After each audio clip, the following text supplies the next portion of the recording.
All right, 6:45 here on the East Coast tonight, and about 14 minutes from now, these three men right here, Zohran Mamdani, Andrew Cuomo, Curtis Sliwa, will be squaring off for a big debate in the Big Apple tonight. The front runner you probably know by now. He is a Democratic socialist, how he describes himself.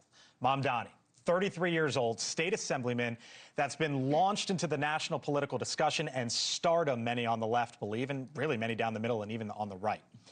And a political punching bag as well for some others, including President Trump. But Mamdani had a message yesterday for the president. Watch. I just want to speak directly to the president, which is that I will not be a mayor like Mayor Adams who will call you to figure out how to stay out of jail. I won't be a disgraced governor like Andrew Cuomo who will call you to ask how to win this election. I can do those things on my own. Mamdani holds a 13-point lead over the former governor, Andrew Cuomo, but Cuomo has been gaining a little bit here and there in the polls. Of course, the mayor there, Eric Adams, dropped out recently. The former governor will be sure to hit Mamdani tonight as having a potential problem with well over 500,000 Jews who live in New York City. And Mamdani may have given his opponents some ammunition when he seemed to demonstrate a refusal to support the disarmament of Hamas. Do you believe that Hamas should lay down their weapons and leave the leadership in Gaza?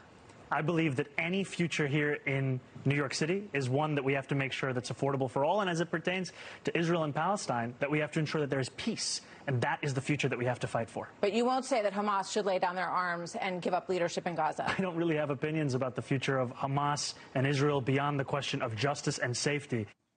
That's just one of many that you could expect tonight before Zohran Mamdani. Full panel here with me now. Carla Sands, former ambassador to Denmark and Greenland. Lauren Tomlinson is a Republican strategist. Yemisi Egbewole, Democratic strategist, former chief of staff in the press office to the Biden administration, and Laurie Watkins, former policy advisor to President Obama. Hello to you all. Nice to have you all in. This is the big political story this evening. Zohran Mamdani, the polls say he's going to win. The betting markets are even more sure of that, putting him at something like 85, 88% at this point in time. Is he the star? Especially after that performance going on Fox News and looking at the camera and saying, I want to talk to you, Donald Trump. Yeah, is he the star? He's the show. He's the whole thing. It's so great that Cuomo and Sliwa are there as supporting characters. I think Curtis getting to still stand on the stage is very generous. I'm glad he's still in the room.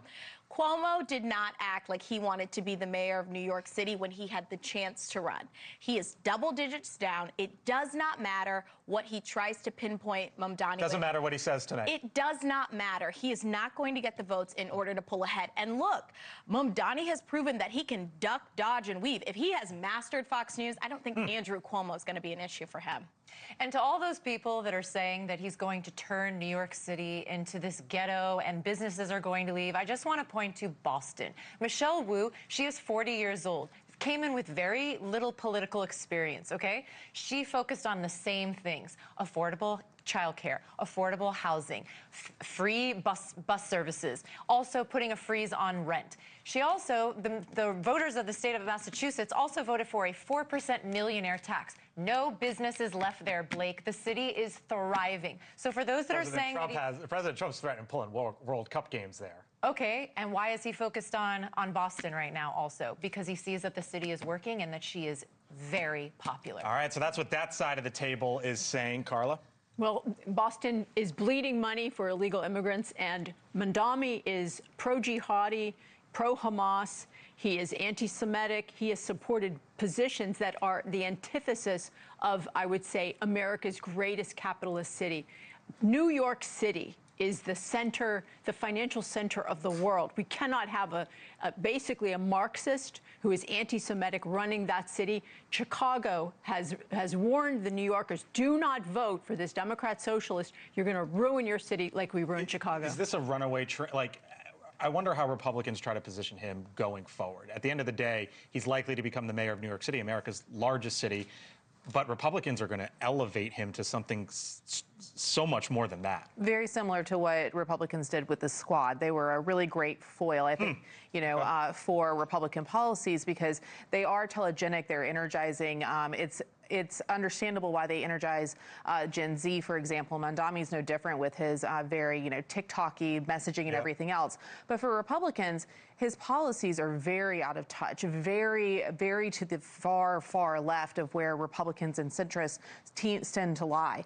It's important to remember that New York City is not the rest of the country. It is very progressive. So I think when we're talking about the practicalities here, he will most likely win. But for Republicans broadly on a national scale, he's a great foil for them as messaging goes forward. So here was President Trump yesterday. Mamdani's gotten the attention of Trump all over the place. Here was the president. We have a communist who's 33 years old, doesn't know a damn thing. Practically, he's never worked a day in his life. I'm not going to send a lot of money to New York. I don't have to. The money comes all through the White House. He hates police. He wants to get rid of all police. I mean, how can a policeman? He hates Jewish people. So that's the president. Is that messaging going to work against him when Republicans elevate him going forward? No, it's not going to work. Not and at all? The squad is basically dismembered. Jamal Bowman no longer in Congress. Cori Bush no longer in Congress. All replaced by people who are more to the middle. Mamdani will get more to the middle. He changed his position on the police. I think being a legislator for the largest city in the world is going to change him a little bit as well. Bottom line is he's talking about issues that voters care about, especially right now. Affordability, the economy, bringing the prices down for everything. That's what people care about. He's been a citizen for like 5 minutes. He's from Africa. He doesn't understand Americans. Is that the best way to go after him, though? No, I don't think so. But as a matter of fact, he doesn't even understand the American experience. This guy is a recent immigrant. I'm not even sure that he's qualified. He's never run anything. He precisely understands the American experience. I'll give you the He's a last great word. salesman. I think ultimately his policies will determine his future success as a politician. He's going to become the next New York mayor. If he succeeds, then I think we're going to have a new populist movement that is going to embrace some of these policies. Most likely from the Republican perspective, I believe he will fail, and that will set the tone, I think, for Gen Z's politics going forward. You know what's been fascinating about this is back in 2015 and 2016, there was a new guy, and his name was Donald Trump. And every Republican in that building got asked a question of, Trump would say whatever, do you believe, ba ba ba ba ba, fill in the line. And when Mamdani becomes the next mayor of New York, you're going to see in that building every single Democrat be asked, do you believe, ba ba ba ba ba, whatever it is. Something I think to keep an eye on. Thank you all. Appreciate it.